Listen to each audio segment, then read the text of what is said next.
Chalcedon Foundation was founded in 1965 by my father, R.J. Rushdoony. That same year, he coined the term Christian Reconstruction. Christian Reconstruction was and is an analogy to describe the hard work ahead in recreating a Christian social order. Conservatism, my father knew, wasn't going to do anything but delay liberalism's advance. Many years later, Francis Schaeffer wrote a book and produced a popular film series entitled How Then Shall We Live?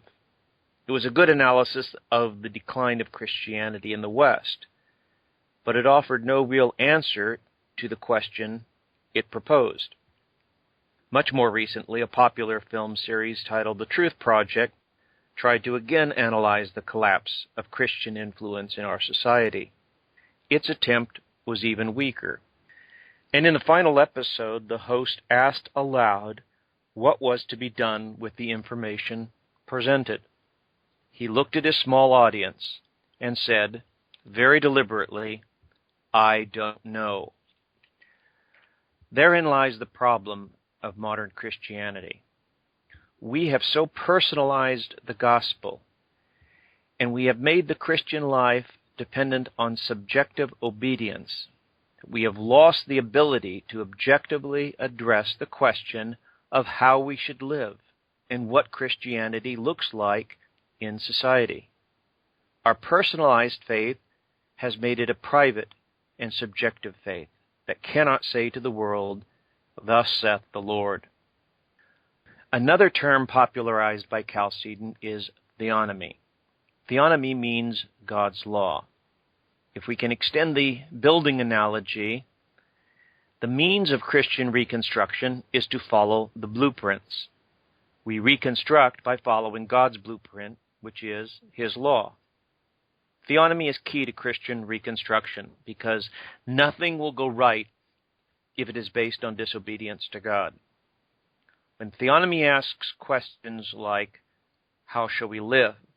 How shall our families be ordered? How do we run our businesses and finances? What laws are just or unjust? It says, in obedience to God's law. Theonomy, that is, obedience to God, is the positive action of Christian reconstruction. It is man's self-government in a conscious obedience to God's revealed will. But there's a great impediment to theonomy, or God's law. That impediment is man's law, man's self-will, which we call humanism. Humanism inevitably ends in statism. Law is the arbitrary dictate of government. Never before in our lifetimes have more people been aware of the threat of statism, yet they seem powerless to arrest its advance. Conservatism is not by definition an alternative, only a slowing process. Even much of the liberty movement focuses exclusively on rights, but not on moral duty. Even those who speak of the Constitution are putting their hopes in a now very corrupted document. Christian reconstruction through theonomy sees God and His law as man's primary government. We submit to God and His royal law in order to be faithful to His kingdom. We cannot Christianize our culture by acts of government, whether presidential, congressional, judicial, or constitutional.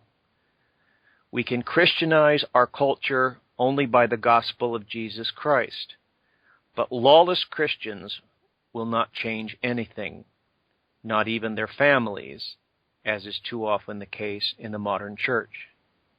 Chalcedon's message has always been primarily a call to Christians to read and follow God's blueprints, to understand and apply God's law.